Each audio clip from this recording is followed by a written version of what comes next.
Welcome back to First Take. Last day of 2025. Let's discuss our biggest surprise team so far this season. Peter Schrager, you're up first. I'm going to say Jacksonville Jaguars. New head coach, new general manager. One of them's 38 years old, the other one's 34 years old, and they're taking a team that has had no success in recent years, and suddenly they're playing for a division title. Jacksonville Jaguars, nobody saw them being the 3 seed in the AFC before the season started. Good one. I'm going to take the Patriots. Before the year began in Vegas, their number was about 8.5.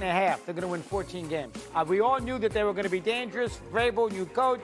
May showed some signs last year, but nobody thought they'd be the 2 seed with a chance to be the 1 seed going into Week 18. So I will say New England with the jump to 14 and going 14-3. That would be the biggest surprise to me. Okay, Swagu. Chicago Bears, ahead of schedule. We wanted to see how good of a head coach Ben Johnson would be, and could that spill over into the development of Caleb Williams? Well, we got our answer with that. This is a playoff team this year. I don't know if a lot of people expected that. They've done a good job in the front office with Ryan Poles as well. The Chicago Bears are now at the foot of becoming a team to be reckoned with in the NFC, and it's because not only the decisions that they've made, but we see the most important relationship, head coach, quarterback, and the development that has taken place. I'm with you, Swagu. It's nice to feel like I finally trust my hometown team. I'm actually going to go a little negative with this, and I'm going to go the Kansas City Chiefs.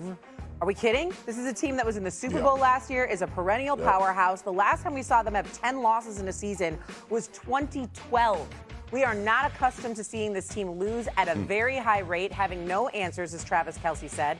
We have no idea what they're going to look like next year if Travis Kelce decides to move on. We have the health now of Patrick Mahomes in question. So for me, the Chiefs and the way they just came out looking nothing like themselves was definitely the biggest surprise so far this year. How about the coaching side of things? Traeger, I hear you have something with that. I got a bit of a quick take. You know, whereas the NFL MVP debate is all the rage right now, I am far more interested in the NFL Coach of the Year voting.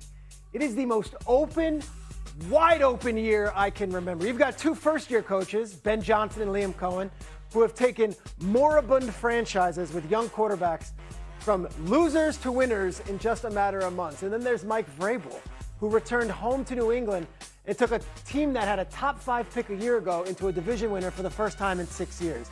Oh, but what about Kyle Shanahan? Shanahan is a win away from winning the NFC West and securing the number 1 seed despite losing his top 2 defensive players, his quarterback for half the season, and his top receiver being nowhere near the playing field all season. I think Sean Payton has an argument in Denver saying, look what we're doing with the Russell Wilson salary cap, the albatross still there. And oh, by the way, Mike McDonald is a win away in Seattle from having a 1 seed in just his 2nd year as the head coach. That is about making an argument for Coach of the Year. It's a really good point, Traeger. And you listed out some I hadn't even thought about. I really wasn't even thinking about guys like Mike McDonald, who is doing such a remarkable job in Seattle. Swagu, after hearing all of that, who would you pick as Coach of the Year?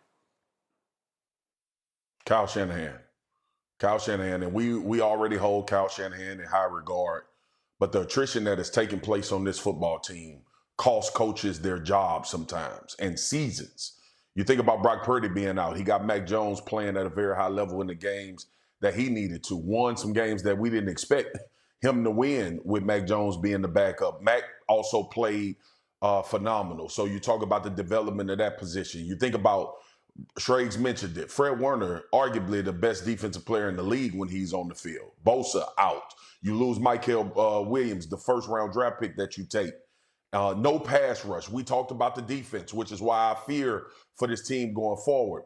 You think about George Kittle missing time, Brock Purdy missing time, Trent Williams missing time, Brandon Ayuk not showing up. You go with Ricky Pearsall. You have receivers that you're playing with right now that are really good players, but this is not the picture of what we thought the San Francisco 49ers would be at all. And he's done a phenomenal job not only controlling what he could control, but we never heard him talk about what they lack. He's only manufactured the opportunity to be the number 1 seed in the NFC, where the Super Bowl will be played in San Francisco as well, with all that has been lost on this team. I think Kyle Shanahan has done an immaculate job with having this team where they are right now with what they've suffered and lost.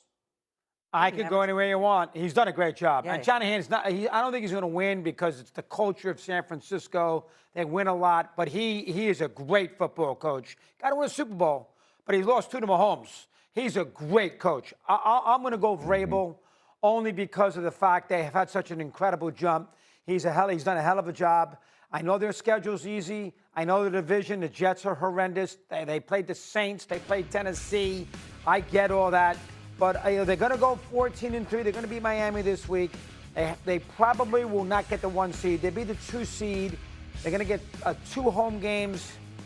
You know, you got a raw deal in Tennessee. They've been sort of they've been in the wilderness there for a couple of years. The last year or so, Belichick, and of course with Mayo. I think Vrabel's going to win, and I probably would vote for him, Coach of the Year.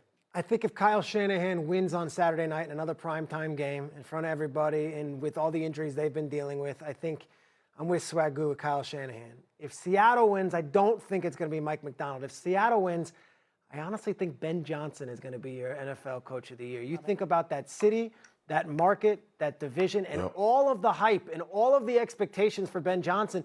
He's exceeded them this year.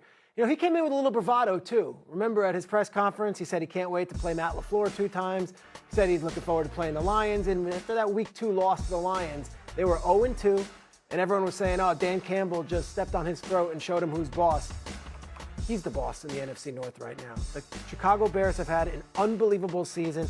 And we know no quarterback's ever thrown for 4,000 yards in Chicago. And maybe Caleb does it, maybe he doesn't. It's a meaningless game this week, really. I mean, seedings, but it's not for the division necessarily against the Lions. That said, if he can get Caleb Williams in year 2 to go throw for 4,000 yards as a quarterback for the Chicago Bears and then be a 2 seed in the NFC in year number 1, it's hard not to make the argument for Ben Johnson. Ben Johnson, also a first-year head coach. You forget, right? Like guys like Vrabel and Shanahan have been doing this for a really long time, have been in this position. They understand how to be a head coach. That's a great Ben point, Johnson, this is relatively, not relative, it is. And in that market, new for him. That market, which is so critical and so tough, to actually have a ray of optimism and then be liking football, that's huge. Yeah, and a different kind of football DNA in Chicago right now. We're not used to the offense ever being ahead of the defense, and that is definitely what it seems like now in the Windy City. Coming up here on First Take, NFL Draft.